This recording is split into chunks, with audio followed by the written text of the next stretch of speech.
Sumit ji, Trump की अगर हम बात करें तो ट्रंप ने अपना कार्ड तो चला, लेकिन भारत पर उसका असर नहीं हुआ, इसलिए वो परेशान हो गए और आगे की रणनीति क्या हुई वो सोच नहीं पा रहे हैं और इसलिए भी उनके बयान लगातार बदल रहे हैं।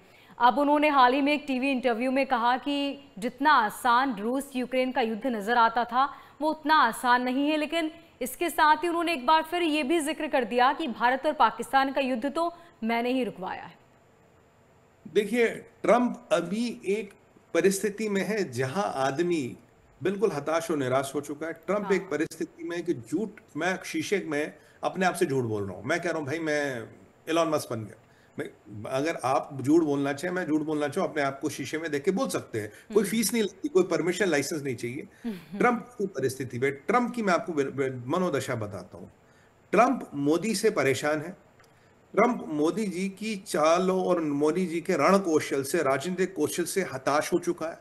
ट्रंप ने मोदी के सामने घुटने टेक दिया। अब मैं बताऊं कैसे। देखिए, ये ट्रंप ऐसा व्यक्ति है, जॉन बोल्टन ने जो कल कहा बड़ा इंपॉर्टेंट था। इसकी पर्सनैलिटी हर चीज डिटरमाइन करती है। मेरे हम्म। किससे संबंध है, मेरे किससे नहीं है, मैं, मेरे को आपकी शक्ल अच्छी लगती है नहीं लगती, आपको मेरी शक्ल अच्छी लगती है, तो उससे भाई ये ट्रंप संबंध बनाता है। अगर कोई मुझे 2 बार सलाम करे तो मैं बड़ा अच्छा, कोई मुझे सलाम ठीक से नहीं करेगा तो मैं उससे फिर मैं बिगड़ जाऊंगा। हम्म। इसमें वो जो कहते हैं ना, एक ऑटोक्रेटिक टेंडेंसीज है। ऑटोक्रेटिक मतलब जो पुराने जमाने में चंगेज खान टाइप जी। टेंडेंसी थी, तो ये वाली टेंडेंसी इसमें है। अब यहां क्या होता है, देखिए इसके षड्यंत्रों की अब दास्तान सुनिए। पहले इसने, मोनिका जी, कोशिश की यूरोपियन यूनियन में कि जी भारत चाइना के खिलाफ मिलकर टैरिफ लगाते कि हमारे टैरिफ का तो भाई फर्क नहीं पड़ रहा। यूरोपियन यूनियन ने भाई भाई हाथ जोड़ लिया, हमें तो भाई साहब मोदी जी के साथ व्यापार करना, हम आप में इंटरेस्टेड नहीं है। हम्म। यूरोप की क्या हालत है ये हम 2 दिन से बात कर रहे हैं, और आने वाले टाइम में यूरोप में और परिस्थितियां बिगड़ेंगी।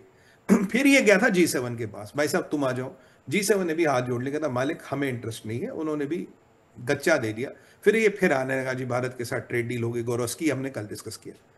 कल इसने एक और पैंतरा चला। कल रात को बहुत लेट नाइट, जब वहां सुबह हो गई, तो एक खबर आती है कि भाई ट्रंप ने अब नेटो को अप्रोच कर दिया।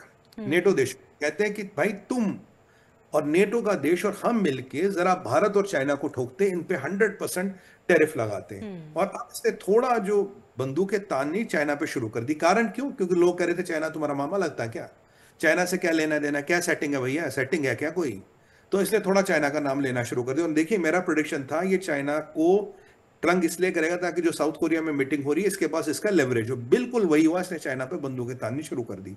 चाइना ने जवाब दे दिया, बोलता भाई साहब नाम युद्ध करते हैं, नाम साजिश करते हैं, इन सब चीजों से कुछ होगा नहीं, जियोपॉलिटिकल टेंशन बढ़ेगी। चाइना ने क्या छोड़ दिया, वेंगी का बयान आ गया।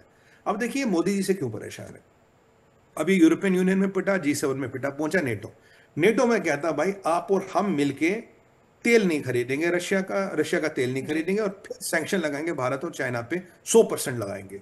यानी कि भारत से ट्रेड डील की बात कर रहा है, यहां से सैंक्शन की बात कर रहा है। अब इसने सोचा कि देखिए यूरोपियन यूनियन में बात नहीं बनी, G7 में बात नहीं बनी, अब नेटो एक बड़ा समूह है, राइट? तो मैं हम्म। उसमें जा, अब यहां भी इसको पटक नहीं लगी। कैसे लगी मैं बताता हूं। अब नेटो में आती है मोनिका जी 32 कंट्रीज, ठीक है, 32 कंट्रीज का नेटो है। अब नेटो में जो यूरोप से कंट्रियां हैं वो है 23। तो लगभग 32 में से 23 कंट्रियां यूरोपियन यूनियन की कंट्रियां, जो नेटो की मेंबर है, ठीक है। तो यानी कि नेटो का 70% जो लेना देना है वो कहीं ना कहीं यूरोप डिसाइड करता है। यूरोप के पास वो वोटिंग पावर है। ट्रंप ने बोला कि आप सबको साथ आना चाहिए, हमें तेल खरीदना बंद करना चाहिए। जो यूरोपियन यूनियन का रखा 2028 के एंड तक हम रशियन तेल खरीदना बंद नहीं कर सकते, 2028 में बात करेंगे, तब तक ट्रंप ऐसी सरकार इनकी खत्म हो जाएगी, ठीक है जी। तो अब बोला कि भाई हम नहीं कर सकते। अब हम्म। यूरोपियन यूनियन से झटका लग गया तो उन्होंने नेटो को पकड़ा। नेटो में 23 लोग तो वही है ना जो यूरोपियन यूनियन वाले। नेटो चलता है वोट से। अब वोट इसे पता है ट्रंप को कहीं मिलना नहीं। अब वो जो 23 मेंबर है वो यूरोपियन यूनियन वाले, अगर यूरोपियन यूनियन ने मना कर दिया तो इनके 70% नेटो ने ऑलरेडी मना कर लिया। राइट। अब ये सट्टा क्यों लगा रहा है? सट्टा इसलिए लगा रहा है कि शायद यहां कोई बात बने। अब इसको तकलीफ का हुई, तकलीफ हुई पीएससी से। PSC is political and social committee, एक है जो हम्म। यूरोप की। इसमें 30 मेंबर हैं।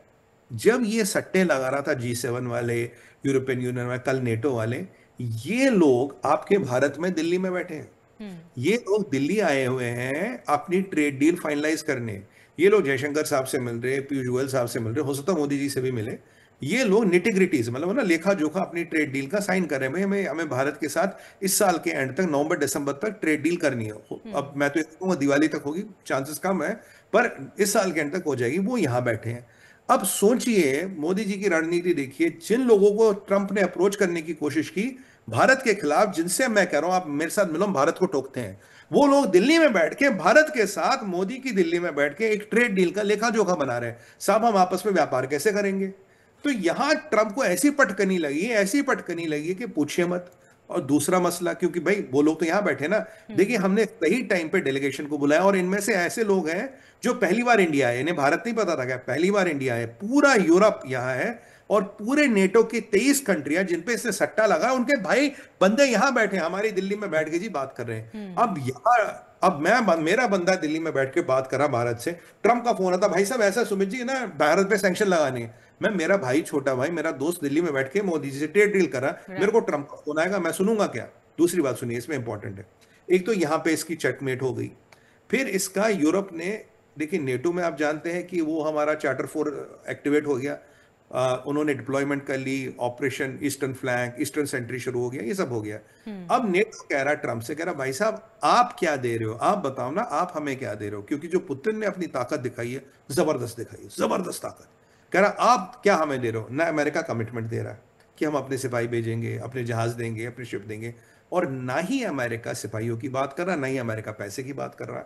अभी नेटो को और अमेरिका को इसने क्या बोल दिया, यूरोप को क्या बोल दिया, तुम्हारी लड़ाई है, जेलेंस्की की लड़ाई है। आज ट्रंप ने एक स्टेटमेंट दे दिया, बोला ये जो भी लड़ाई हो रही है, ये साहब हो रही है, it is because of Zelensky and Joe Biden. कि अगर लड़ाई हो रही है, मेरी लड़ाई नहीं है, जेलेंस्की और जो बाइडेन के कारण लड़ाई हो रही है, मेरा इस लड़ाई से कोई लेना देना नहीं है, ये इन्होंने कहा। अब इसको लेके यूरोप में और गतिरोध हो गया। जेलेंस्की का स्टेटमेंट आता, कहता ट्रंप के बस का कुछ नहीं, ट्रंप रोक नहीं सकता, क्योंकि पहले जब जेलेंस्की ने कल कहा था कि इनसे युद्ध विराम नहीं होगा, तब तो इन्होंने जेलेंस्की पे अटैक कर दिया, इन्होंने जो बाइडेन पे अटैक कर दिया। जहां नेटो आपसे अपेक्षा करता हथियार कितने दोगे, फौजी कितने दोगे, पैसा कितने दोगे, पुतिन को कैसे कंट्रोल करोगे, आप क्या कह रहे हो कि भाई ऐसा है कि ये जो लड़ाई है जेलेंस्की और बाइडेन के कारण है, मेरी हुई नहीं है। तो ऑलरेडी एक गतिरोध, एक जो डिस्टेंसिंग है यूरोप और नेटो में हो गया, अमेरिका और नेटो में हो गया, अमेरिका और यूरोप में हो गया, क्योंकि लगभग लगभग ट्रंप कह रहे तुम्हारी लड़ाई। और उसी नेटो के पास में जाऊंगा जहां 60% कंट्रियां, 70% कंट्रियां यूरोपियन यूनियन से आती है, जिस यूरोपियन यूनियन आपको मना कर चुका, और वो सारी कंट्रियां अभी भारत में बैठी। और इसकी विडंबना देखिए, इसकी हताशा देखिए, उनके मालिकों को फोन करा, भैया भारत पे 100% टैरिफ लगाएंगे। इस चारों खाने चित हो गए, चेकमेट हो गया।